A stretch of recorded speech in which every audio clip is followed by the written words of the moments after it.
Hello guys, welcome back to our channel. So today's vlog, magluluto tayo ng gulay. So pupunta tayo sa sa likuran ng bahay. Kasi doon ako kukuha ng mga gulay. Ayan. Wait lang. Papakita ko yung mga tanim kong gulay. Kunti lang naman siya pero at least man lang may may natanim tayo at may makukuha tayo.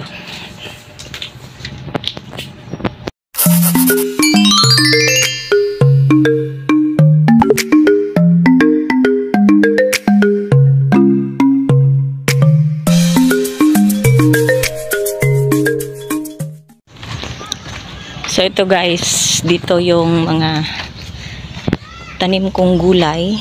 Meron ditong lemongrass o yung mga kangkong, alugbati. Dito tayo kukuha. Kunti lang siya pero meron naman tayong mailuluto nito. Ayan. May pa ako dyan, mga tanim na okra. Kasi hindi pa siya masyadong namumunga. Merong dito. May bunga dito, isa kunin na natin. Ito. Ayan. Yung iba dyan, kakatanim ko lang. Meron mga lemongrass. Dito yung mga talbos ng kamuti. Oh. Ayan. Hindi pa siya masyadong madami. Pero palagi na kaming nagluluto nito guys. Sa mga natanim ko. May mga lemongrass. Ayan. Kasi dati palagi kaming bumibili. Kaya naisipan ko na magtanim na lang. Para hindi masyadong palagi tayong bumibili. Kaya ayun, bumili kami sa market ng kangkong, yung mga alugbati, tsaka yung mga talbos ng kamote. Tapos yung mga tinaniman, o yung mga parang ganito ba? Ito. Kakabilin lang namin yan. Kinukuha ko lang yung dahon, tapos tinanim ko yung yung stem niya. O di ba? Yung iba pa dito kumakatay na siya dyan sa parang anong tawag dyan yan, yung mga alugbati, ganyan. Tapos meron pa ako dito ayan, lemongrass. Yan, mga lemongrass. Madaming yan. Madaming natanim na lemongrass. Tsaka ito. Yung isang yung aso ko.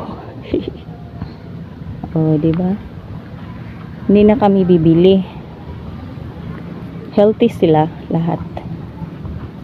So hindi ko na lang ipapakita kung paano ako kukuha. Kasi mahirapan ako wala akong stand sa para sa cellphone. Tsaka dito yung view. Diba? Ang linaw dito. Tapos peaceful, walang eme-eme, walang chorba-chorba sa mga kapitbahay. Yan. May manok pa dito. Naglalakad na manok. Yan. Ito, puno ng langka. At saka yan, puno ng langka. May mga nyog dyan. Madaming mais dyan sa sa malapitan. Pero hindi yan sa amin. So, ngayon, magluluto tayo. So, ayun guys. Nakakuha na ako. Hindi ko na lang pinakita. Kung pagkuha ko ito, hinugasan ko na. Kaya meron pa akong maliit na dito, okra. Ayan. So, ito na. Ito na yung kinuha nating gulay. Mix na to. May kangkong, may talbos ng kamote. Ito, talbos ng kamote. Tapos yung mga alugbati ito. Fresh na fresh. Fresh from the farm. Yan. Ano kasi ito guys? Healthy foods. Yan. Oh, diba? Fresh na fresh. Madami yan.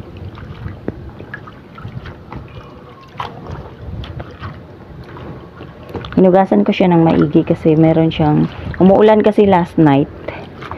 Tapos meron mga kunting mga putik, kunti lang naman yung mga putik-putik ba. Pero okay na yan. Tsaka ito, hiwain ko na lang tong nag-iisang okra.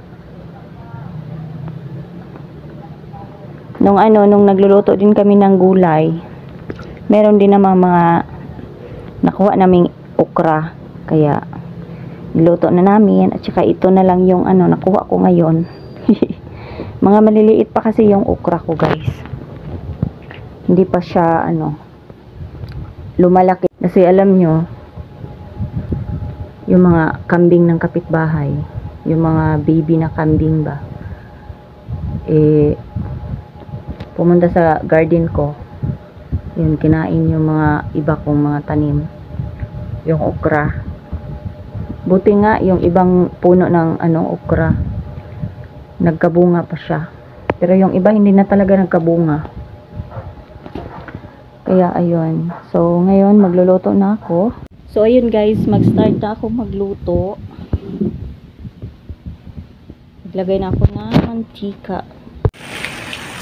So ayan guys, yung ating luto na gulay.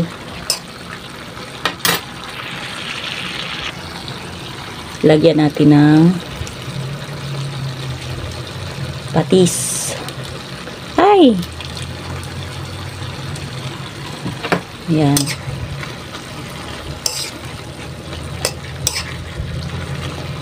Yan yung pampalasa. At saka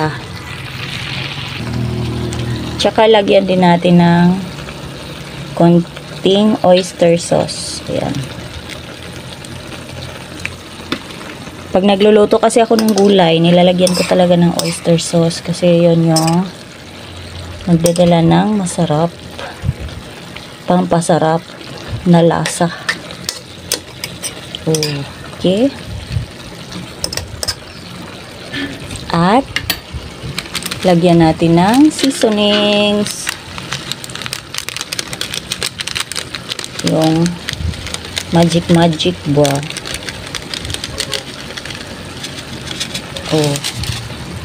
Sarap, grabe.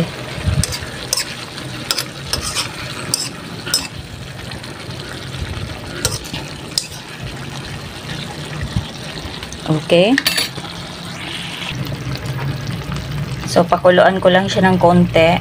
Tapos, ihango na kasi luto na yan. Yan. So, ito guys, ihahango na. Wow! Sarap. Ayan na ang ating lutong gulay. Sobrang sarap niyan guys. Hindi na yan nilagyan ng rock salt ha. Kasi, nilagyan man yan ng ng patis at saka yung oyster sauce. Yun na yung magdadala ng parang medyo konting alat, and then nilagyan ko na lang ng seasonings na magic syrup. Diba? Masarap yarn. So, kakain na tayo. Ayan, so ito na guys ang ating kakain na tayo. Ito yung ating nalutong gulay. Oh, wow. Diba? Yung sabaw. Grabe. Sarap. Meron pa tayong tira ditong kunting ulam. Ito yung inuulam namin kanina. Tinapa at saka nilagyan ko ng yung udong at saka yung miswa. Para-paraan lang guys para magkaulam. Kasi wala tayong palaging pambili ng yung mga masasarap na ulam, yung bili ka ng manok, bili ka ng karning baboy, wala tayong perang palaging ganyan. So, para-paraan lang. So, sa iba dyan, magtanim na kayo ng gulay. Pwede kayong bumili dun sa sa market, tapos yung steam niya, itanim nyo sa bakuran nyo. Para pag nabuhay, may mailuluto kayong gulay. Yan yung ginagawa ko. Yung mga basic lang ng mga gulay. Like yung alugbati, yung kangkong, tsaka yung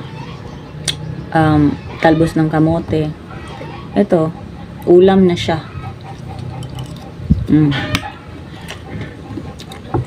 Healthy foods pa. Hindi tayo palaging kain ng karne. At saka, mas maganda sa katawan guys, yung gulay. Madaming bitamina. Kaya, tanim na kayo. At magluto ng gulay at kumain ng gulay. Masustansyang gulay, diba? So, fresh na fresh. Diba? So, ayun lang guys. Hindi na lang natin hintayin na matapos akong kumain kasi matagal talaga ako matapos kasi ang hina ko talagang kumain Ang hinhin ko talagang kumain. Pakonti-konti, tapos ang bagal, ganun. So sana meron kayong natutunan na magluto ng gulay, magtanim, ganun. Ayun lang guys, maraming salamat sa lahat sa mga nanonood sa aking mga previous videos at saka subscribe na kung hindi ka pa nakapag-subscribe. Pindutin din yung bell icon for upcoming mga uploads natin, ma-update ka. Tsaka like and share. Thank you so much guys. God bless. Bye.